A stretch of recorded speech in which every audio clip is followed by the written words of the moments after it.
As redes sociais se tornaram ferramentas importantes para o compartilhamento de fotos em todo o mundo. Mas alguns profissionais da medicina estão aproveitando os aplicativos para publicar imagens de procedimentos médicos e nem todos têm autorização dos pacientes para isso, o que, de acordo com o Conselho Federal de Medicina, é proibido.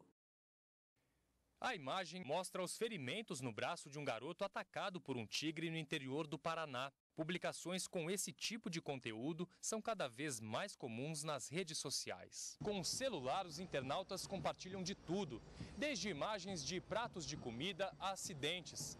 Fotos de pessoas feridas ganharam repercussão depois que o atacante da seleção brasileira, Neymar, foi filmado entrando em um hospital em Fortaleza, depois de sofrer uma lesão.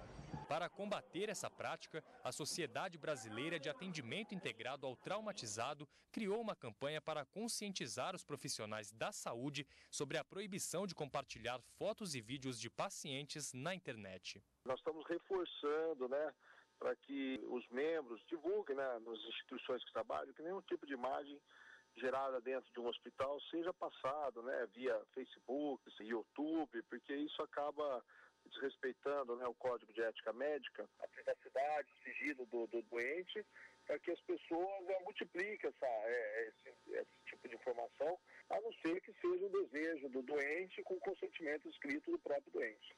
Parte das fotos são tiradas por funcionários da área hospitalar, como médicos e enfermeiros, contrariando a Resolução 1974 do Conselho Federal de Medicina.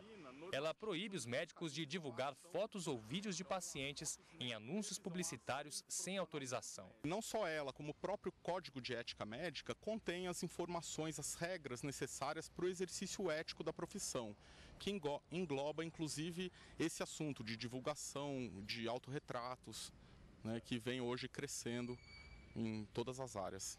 Esse advogado especialista em direito da saúde afirma que o profissional que descumpre as normas estabelecidas pela resolução pode ser responsabilizado ética e civilmente por danos morais. O STJ já tem uma jurisprudência relativamente pacificada, no sentido que a simples exposição da imagem já configuraria o dano moral. É terminantemente proibido essa exposição do paciente para efeito de divulgação e propaganda. A resolução do Conselho Federal de Medicina ela permite tão somente em simpósios científicos ou artigos mediante autorização do paciente. Nas ruas não é difícil encontrar pessoas que já receberam fotos tiradas em ambientes hospitalares. Muitas reprovam a atitude de médicos e enfermeiros. Eu acho que é uma coisa particular que é dele e da família dele. A pessoa não deve mandar, cara. Sem autorização, Por mim, não mandava.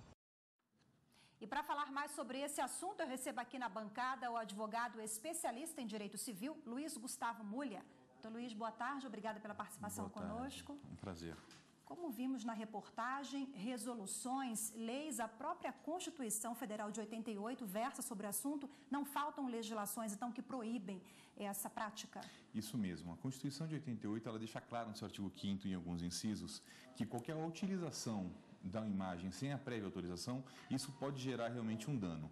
No caso específico, no STJ, a gente tem uma súmula, salvo engano, a 403, que fala sobre isso, que eu não preciso nem, propriamente dito, comprovar esse dano. Basta, esse uso, que basta você ser veiculado a sua imagem e com isso você pode realmente buscar a sua indenização. E aí a gente vai ter indenização tanto no campo do dano moral como compensação moral, que são matérias distintas, Agora, como vimos na reportagem, um médico fazer essa divulgação indevida, isso é mais grave ainda, dependendo da profissão e da responsabilidade que esse profissional deveria ter? Sim, ele é mais grave porque, na realidade, a gente tem que verificar que, quando eu falo de médicos, de pessoas, de profissionais da saúde, tratam de pessoas que já estão fragilizadas. Elas estão fragilizadas, elas não têm um condão de falar, pare, não faça. Então, com isso, existe resolução do Conselho Federal de Medicina que trata sobre isso, mas também o Código de 2002, no seu artigo 11º e 12º, corroborando com o 21, com o 21º e 22º, já tratam dessa matéria, dizendo que é proibido desde que não seja previamente autorizado. Lembrando que algumas clínicas fazem aquele requerimento formal, normalmente, de utilizar a imagem, mas essa imagem, que nem o colega colocou, é para uso científico e não de utilizar para blogs como Facebook, selfies, na realidade. Então, é vedado isso. Agora, no caso, essa autorização do paciente ou de qualquer pessoa que tenha sua foto indevida, né? Essa autorização, ela é feita de forma verbal ou um documento precisa deixar certificado de que aquela foto não pode ser usada? Como é que é?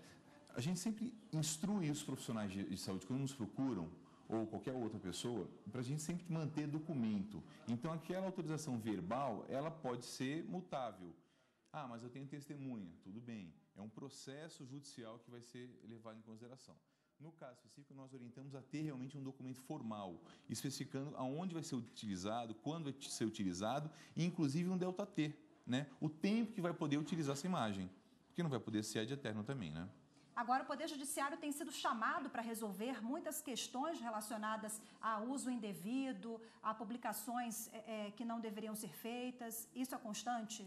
Sim, ele é constante. Se a gente verificar que eu tenho a Constituição de 88 que fala sobre isso, e foi repetido, foi repisada essa matéria no Código Civil, e eu tenho conselhos federais profissionais que estão fazendo resoluções sobre isso, mostra realmente que há uma necessidade dessa normatização. E normatização existe, basta o que? A pessoa que se sentir violada procurar o Poder Judiciário para isso.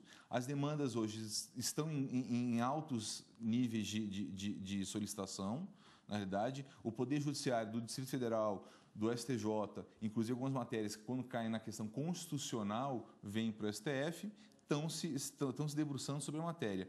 E se não foi autorizado, formalmente autorizado, há essa busca desse dano. Bom senso, então, é fundamental para evitar litígios. Em todas as profissões. Ok, obrigado pela participação conosco. Até a próxima, doutor Luiz. Obrigado a você.